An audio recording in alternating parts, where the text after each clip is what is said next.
ದೇಶದ ಗಮನ ಸೆಳೆದಿದ್ದ ಪೋಕ್ಸೋ ಮತ್ತು ಅತ್ಯಾಚಾರ ಪ್ರಕರಣದಲ್ಲಿ ಮುರುಘಾ ಮಠದ ಡಾಕ್ಟರ್ ಶಿವಮೂರ್ತಿ ಮುರುಘಾ ಶರಣರು ಸೇರಿದಂತೆ 5 ಜನರನ್ನ ಚಿತ್ರದುರ್ಗದ ಜಿಲ್ಲಾ ನ್ಯಾಯಾಲಯ ಬುಧವಾರ ಖುಲಾಸೆಗೊಳಿಸಿದೆ. ಇದು ಸ್ವಾಮೀಜಿಗೆ ಸ್ವಲ್ಪ ಸಮಾಧಾನ ತಂದಿದೆ.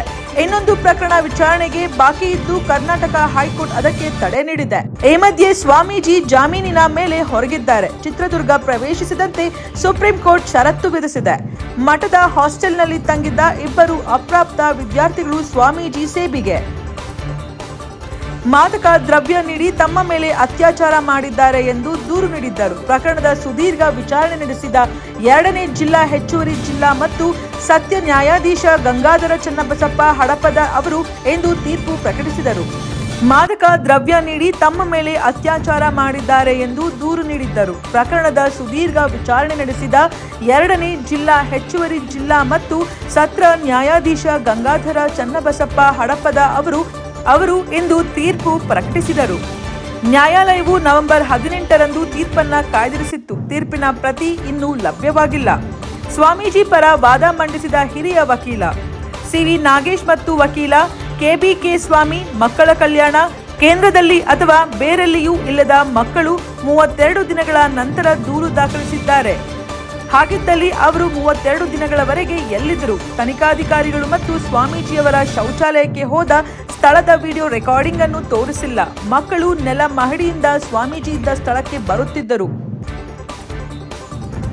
ಈ ಹೇಳಿಕೆಗೆ ಯಾವುದೇ ಆಧಾರವಿಲ್ಲ. ಇಡೀ ಪ್ರಕರಣವು ದುರುದ್ದೇಶ ಮತ್ತು ಪಿತೂರಿಯಿಂದ ತುಂಬಿದ್ದು, ಸ್ವಾಮೀಜಿಯವರ ಪ್ರತಿಷ್ಠೆಗೆ ಹಾನಿ ಮಾಡುವ ಏಕೈಕ ಉದ್ದೇಶದಿಂದ ಇದನ್ನ ಮಾಡಲಾಗಿದೆ ಎಂದು ಬಲವಾಗಿ ವಾದಿಸಿದರು.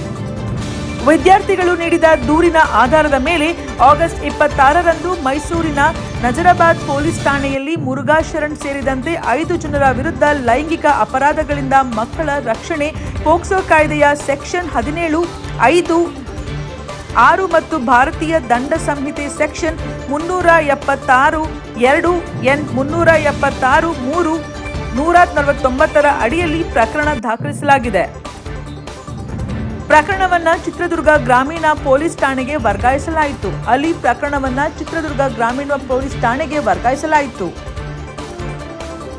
ಅಲ್ಲಿ ಐಪಿಸಿ ಸೆಕ್ಷನ್ 17, 5/1, 6 ಪೋಕ್ಸೋ ಕಾಯ್ದೆ ಸೆಕ್ಷನ್ 376, 2, N 376, 3, 149 ಮತ್ತು ಪರಿಶಿಷ್ಟ ಜಾತಿ ಮತ್ತು ಪರಿಶಿಷ್ಟ ಪಂಗಡಗಳ ದೌರ್ಜನ್ಯ ನಿರ್ಮೂಲನೆ ಕಾಯ್ದೆಯ ಸೆಕ್ಷನ್ 3/1 W 1, 2, 3, 2 ವಿ ಅಡಿಯಲ್ಲಿ ಪ್ರಕರಣ ದಾಖಲಿಸಲಾಗಿದೆ.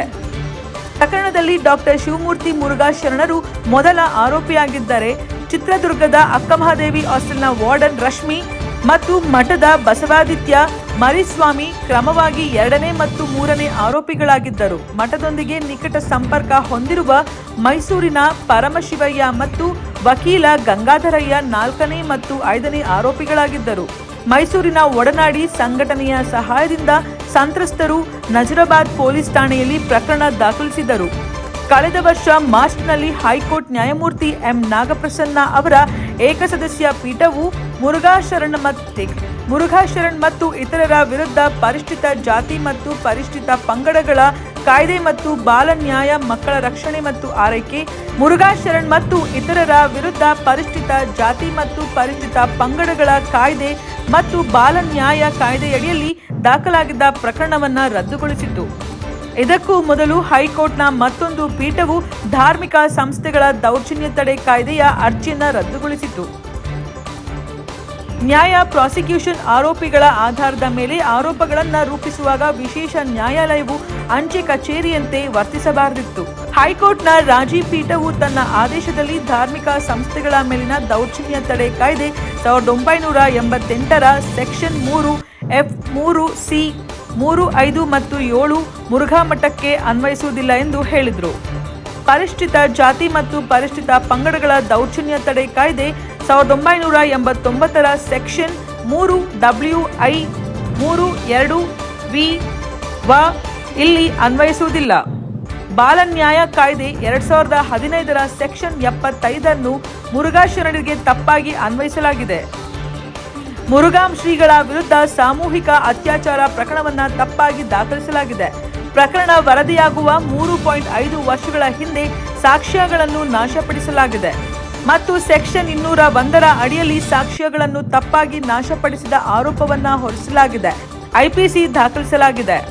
ಅದೇ ಸಮಯದಲ್ಲಿ ಅತ್ಯಾಚಾರ ಆರೋಪಕ್ಕೆ ಸಂಬಂಧಿಸಿದಂತೆ ಐಪಿಸಿಯ ಸೆಕ್ಷನ್ 376 2N ಮತ್ತು ಪೋಕ್ಸೋ ಕಾಯ್ದೆ 2012ರ ಸೆಕ್ಷನ್ 4 ಮತ್ತು 6ರ ಅಡಿಯಲ್ಲಿ ಆರೋಪಗಳು ಮುಂದುವರಿಯುತ್ತವೆ ಎಂದು ನ್ಯಾಯಾಲಯ ಹೇಳಿದೆ.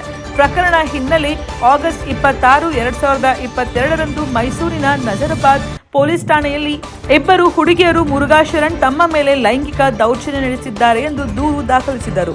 ಪೊಲೀಸ್ ಸೆಪ್ಟೆಂಬರ್ 1, 2022ರಂದು ಶರಣ್ ಅವರನ್ನು ಬಂಧಿಸಿದರು. ನಂತರ ಇನ್ನು ಇಬ್ಬರು ಹುಡುಗಿಯರು ಮುರುಘಾ ಶರಣ್ ವಿರುದ್ಧ ಲೈಂಗಿಕ ಕಿರುಕುಳದ ಆರೋಪ ಹೊರಿಸಿದ್ರು.